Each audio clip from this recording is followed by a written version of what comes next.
Hey, welcome back. Picture this. You have a perfect circle with radius r, and inside it, there's the largest possible square that can fit.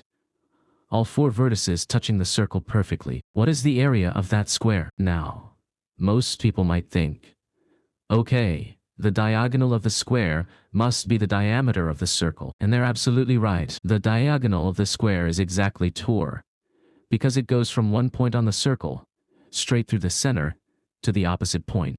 That's the diameter. So, diagonal equals to 2 multiplied by r. Now, here's the key relationship in a square. The diagonal is always side multiplied by square root of 2. You can remember this from the Pythagorean theorem. Side squared plus side squared equals to diagonal squared. Therefore we have 2 multiplied by side squared equals to diagonal squared. So we have side multiplied by square root of 2 equals to 2 multiplied by r. Therefore, side equals to 2 multiplied by r, divided by square root of 2. We can simplify that. Side equals to square root of 2 multiplied by r. Yes, the side length of the square is square root of 2 multiplied by r. Now the area of square? Area equals 2. Side multiplied by side equals to 2 multiplied by r squared.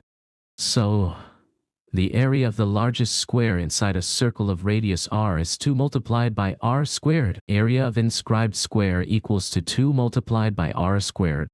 That's it. See you in the next one.